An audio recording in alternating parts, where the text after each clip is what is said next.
Hi, hello. Welcome to another episode of Isaiah's Newsstand. It's your host, Isaiah Edwards. The date is July the 11th, 2023. Hopefully, this episode finds you well, in good spirits, and high hopes. As for me, I'm doing pretty good. I'm feeling pretty good. So, things are good overall. Good average. Let's see here. Work was fine and dandy. It like was one of those days where it kind of starts off like at zero and then kind of picked up and tapered out. So overall fine. I will say though, I had one of my like I don't even know if I want to say it was like a bout of anxiety or whatever, but I don't know if you can relate or not, but sometimes I'll just have a moment in a day. Everything's more or less going fine, and something just like pings in my brain, and I just like start going through like just awkward cringe moments of my life, like dumb, embarrassing things I've done, stupid things, and like I zero in on a highlight here or there, and it's just like, what am I doing? It's like I'm doom scrolling in my own brain, and I try to kick myself out of that habit, but sometimes when I get in, I just kind of get locked in, so not so great, but overall, we're good. We are in a good mood, and it's sometimes you just kind of got to trust your processes to kind of get out of that and know like, hey, this is a good day. I'm doing good. I'm doing fine. Like, yeah, things happen. I'm not the best person in the world, but like overall, I'm doing what I can. And you got to try to do your best to fight to stay happy. I don't know, something like that. But overall, we're good. I'm fine. But it was just I had that little mental hiccup. Let's say that. Food corner, nothing to really report. Sadly, I had a big spiel the other day that might be a big highlight for a little bit. Might might be on your own for that on the food. Sorry. I'm off food blogging for a little bit now. Back to normal boring food. Let's see here. Um, yeah, that's about it. I want to go ahead and do my classic startup. I wish I could do a nice like window startup sound.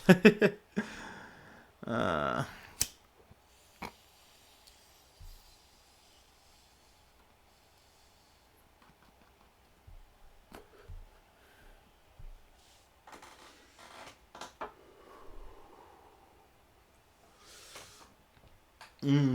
ooh.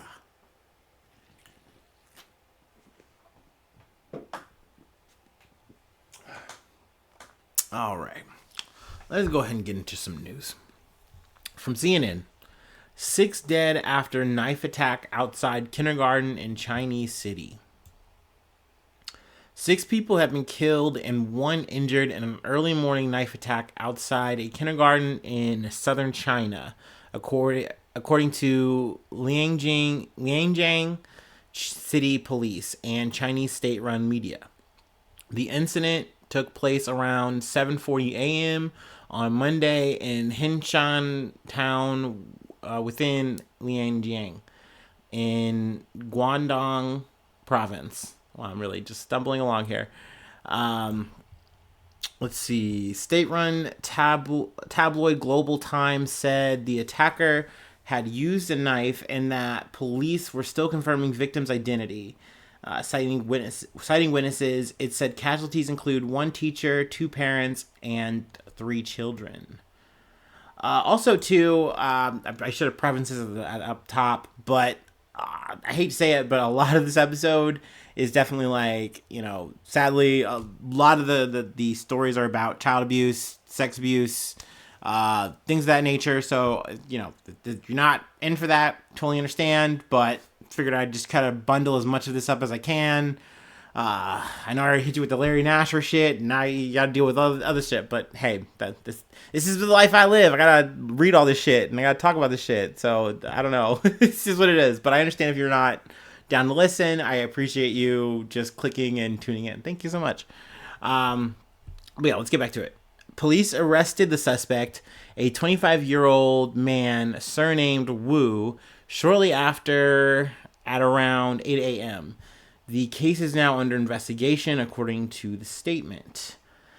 Video footage from the scene, which circulated online and was then obtained and distributed by Reuters news service, show the assault took place outside a kindergarten.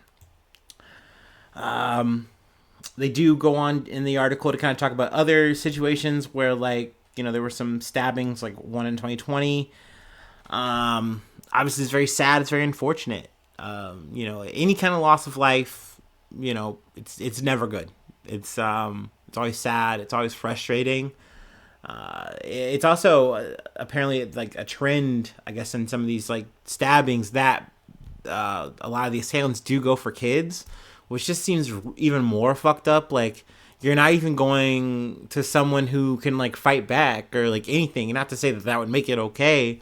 It's just like, at the end of the day, no matter what the weapon of choice is, how it gets done, like, it's fucked up to do this kind of shit. I don't know what motivates people to do this shit. Yeah, they don't have a motive or anything like that yet. Any updates on the story, I would definitely try to come back to. But yeah, definitely really sad. And unfortunately, the next story is not any better. From CNN. 5 members of Jehovah's Witnesses congregations charged with child sexual abuse in Pennsylvania.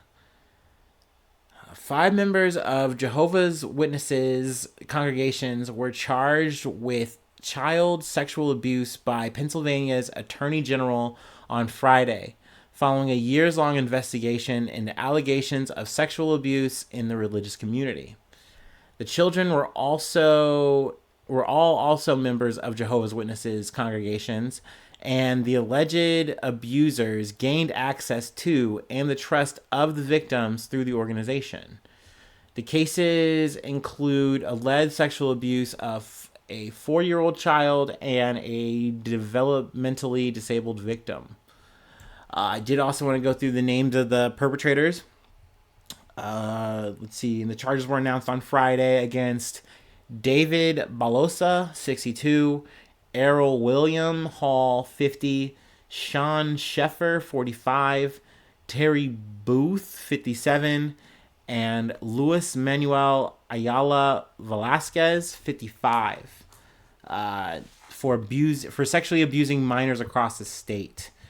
Also, I believe this took place between like different states. Like this wasn't together initially. It's kind of how I perceived it, but these were all individual cases, individuals doing a thing in their own congregations. But obviously, they're all Jehovah's Witnesses, and essentially, they're all kind of getting lumped into a similar crime thing. So. CNN has reached out to the Attorney General's office and public defender's offices in Philadelphia, Delaware, Butler, Allegheny, and Northampton counties, where each defendant has been charged respectively. So yeah, I really do not want to get into the details here for obvious fucking reasons. It's fucking gross. It's fucking depraved. The shit. It is obviously there for reading if you would like. Trying to think, is there anything else I really wanted to take away here? No, not really. Like I said, it's really sad. It's really fucked up. We've covered this shit before, though, when it comes to like the Catholic Church. It just really goes to show that any kind of religion, any kind of like, this can happen in a local school, like Boy Scouts, wherever, like any kind of thing where you are close to children and also in a position of power, there are going to be people who are going to try to get into those positions and abuse their power. And obviously, it's just so crazy to hear that this happened. Like, in a way, I'm not saying this will make it better, but like, once again, in my head, it just made it feel like, oh, well, like these are 5 guys getting together and they're like all covering each other's asses. Like, no, this was a widespread issue throughout the country. And I don't know. Obviously, the shit's probably still going on in terms of just, if not in the Jehovah's Witness congregation, some other church, some other place. And it's just, it's just always so fucking sad and depressing when this kind of shit worms itself up. But hopefully, the victims can get a chance to be heard, can get a chance to get justice. I think that that is the only silver lining that comes out of this, is that you put a spotlight on this and you let people know that no, this wasn't okay what happened to me. This was wrong. Like, I'm standing up and fighting for myself, and I hope that other people this might have happened to, they do the same. Because this just is not okay, and it shouldn't be normalized in any kind of facet or fashion. I think back in the day, people weren't speaking up, weren't being bold enough, and a lot of this shit just kind of got swept under the rug. And even the fact that it gets to the point of like, oh, well, this is just standard behavior to some people in congregations and churches and shit. It's like, no, never. It never is. It never should be okay. Like, I don't care what your religion entails. Like, you should not be getting taken advantage of. Like, that's not what religion should be, period, point blank. So yeah, there's that. Now, next story is from Fortune. Also, not getting any better. I mean, no, it's not good. BBC suspends lead presenter accused of paying a teenager for explicit photos. So, obviously, big fucking yikes. I reference a lot from the BBC in terms of just news. They're big, what do you say, producer, broadcaster in this situation. Yeah, they're a big broadcaster. But the BBC said Sunday that it has suspended a leading presenter who is alleged to have paid a teenager for sexually explicit photos. As senior British politicians urged a rapid investigation, the broadcaster said it was working to establish the facts of a complex and fast-moving set of circumstances.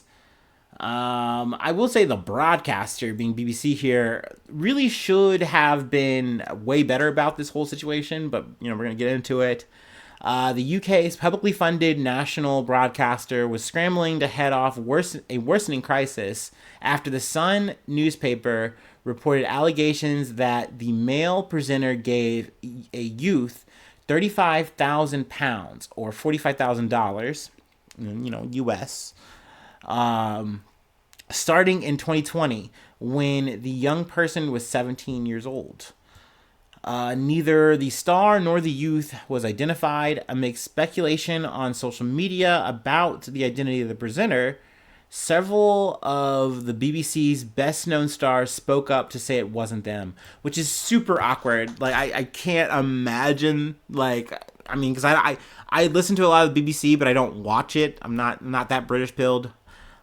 So it's one of those things where I just couldn't imagine some presenter or whatever coming out and being like, hey, look, I know you've heard some things. They are not connected to me in any way, shape, or form. But I know that there were some people literally popping off on Twitter, doing the whole rumor mill thing, being like, oh, is it this guy? Is it that guy?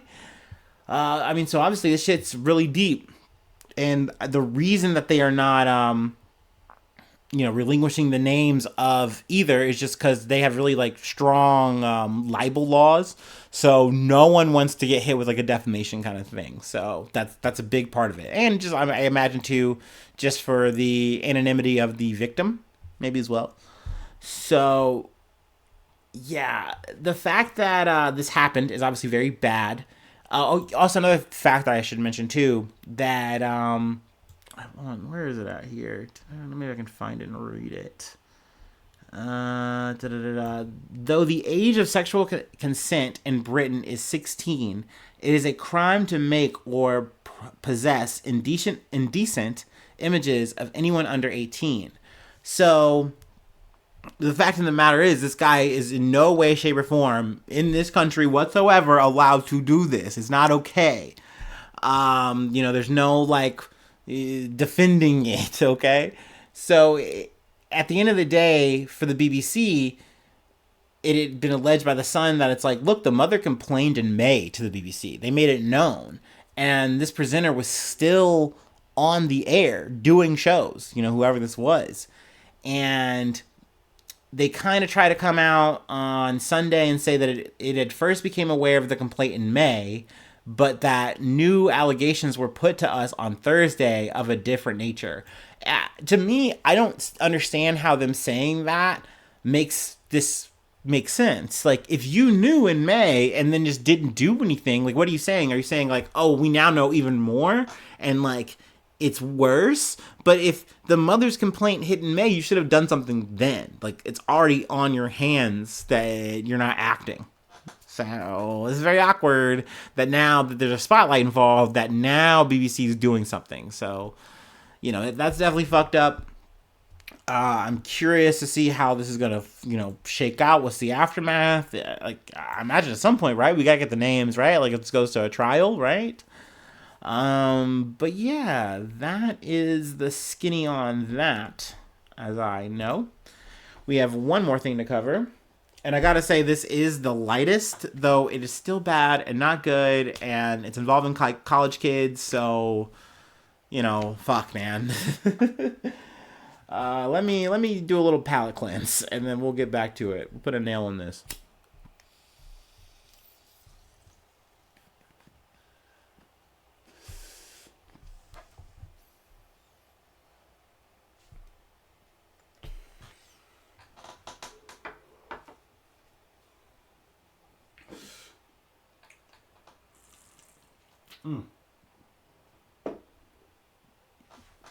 All right.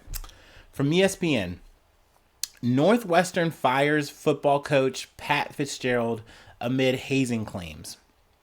So, this is a bit of an update. I kind of didn't realize it until I got halfway through, and I'm like, oh shit, we've talked about this before. Now, granted, I don't know if it's been on the Patreon or not, but whatever.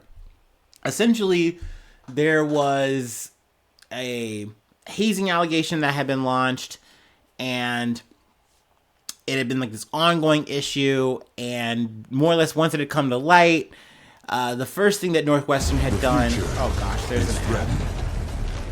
Oh my gosh, the military. Essentially, I lost my train of thought here. Let's just read. Northwestern fired longtime coach Pat Fitzgerald on Monday amid allegations of widespread hazing within the football program. I'm going to try to pause this so it doesn't do it again. Okay. But essentially, they had suspended the season, and they are scheduled, I believe, to start up again September 3rd. But a couple things have developed since then, and they've been pretty big. But first, they had suspended Pat Fitzgerald for 2 weeks. It was a 2-week suspension. More or less, university president Michael Schill had said, like, at first, look, we understand that this is very bad. We have a third party doing an investigation. All that's kind of come out, and now, it looks like Fitzgerald was not aware of what had happened, like all this hazing stuff. Even though it's kind of weird that he wasn't, because it was happening in his own locker room. Like, he's the coach of these kids. Like, what do you mean he didn't know? But he said, hey, I wasn't aware of this shit. I was just being a coach. And with this, we're going to give him a slap in the wrist. Like, yes, he should have known. He had the opportunity of knowing. I love that. But essentially, he did some more soul searching, or maybe there was greater counsel, what have you. But essentially, the head coach of the Northwestern Wildcats has been fired. Fitzgerald, 48. Let's see. Like I said, yeah, he was initially supposed to be suspended 2 weeks without pay this summer, but now it's a full-blown firing. Let's see here. Blah, blah, blah, blah. Schill himself says that, more or less, that the decision to do the 2-week suspension was on him, and also his decision to about face was also on him. So, he's more or less saying, hey, this is me, I'm owning it. Fitzgerald, in a statement to ESPN, said he was surprised when I heard that the president of Northwestern unilaterally revoked our agreement without any prior notification and subsequently terminated my employment, referencing the agreed upon 2-week suspension. Let's see here. He then goes on to say his entrusted agent, Brian Harland, and veteran trial attorney Dan Webb, he expects them to take the necessary steps to protect my rights in accordance with the law. So essentially, he is going to be fighting this, saying that, you know, he wasn't aware of this. There was a third party investigation that took place here, absolving him of this, so he should be good. Granted, there has been, testimony from, college students saying like, no, look, I was a part of this program. They literally had a whole group called the Shrek Gang, and essentially they would do things called running, and that was when they did all this super aggressive hazing shit, and some of it got like sexual, so essentially you're being abused because you made a mistake in practice or something, and you're being punished for it in this kind of crazy, fucked up, traumatic way. Like, no, this isn't okay. And then it's alleged from a former player that as a freshman, and also said Fitzgerald signaled for players to be added to Shrek's list with a specific clapping motion during practice. He said he saw Fitzgerald make the motion at least 5 times since the 2020 season. So that kind of shows that it's like, look, if this is true, he was very well aware of what was happening and kind of using it. Now, granted, maybe he could try to flip it and say, no, wait. I knew about this Shrek gang and the Shrek's list and all this kind of shit, but I didn't know that they were doing that with it. I thought they were just, doing some kind of motivation or something. Maybe that's his plausible deniability. I don't fucking know here. I'm also so weary when it comes to quote unquote third party investigations. It's one of those things where it's like, well, this isn't like a government body. This isn't like the cops or anything. Like it's a group, and they're going to do an investigation, and, hopefully it's going to be on the level, but I just feel like you never can know. That being said, that's more or less the news as she goes for the day. I thank you so much for tuning in. I know it was not necessarily the best episode. It was kind of icky, and there were technical difficulties. You love to see it. But hey, that is a day at the newsstand. And I thank you so much for tuning in. I thank you so much for being a friend. Psych, I got to shill. I'm sorry. Patreon.com/Isaiah News. If you would like to support the effort, you become a newsie. With this newsie status, I shout you out once a month. And then I also plug whatever project you're doing. So that's a thing. That's an option. Free ways to contact me or the pod, what have you. IsaiahNews1@gmail.com. Also, I'm on all the socials. You know what they are. You can find me or usually the podcast in that way. That's available. Also, thank you so much for the people who have put in reviews. I appreciate that. That's awesome. All that kind of stuff kind of helps with traction, helps, give me a little bit more reach. So the more the merrier. Thank you so much. Also, if you're not on the YouTube, please get on the YouTube and subscribe. That would be dope. Thumbs up, please. In a perfect world, I would love to become like a YouTube partner or something like that. Get a little bit more platform base there. I don't know. That'd be cool. I'm just kind of talking out my ass here. But yeah, that's all I got. So yeah, thank you so much for tuning in. Thank you so much for being a friend. And hopefully I see you soon for some more good news. I love you. Bye-bye. Mwah.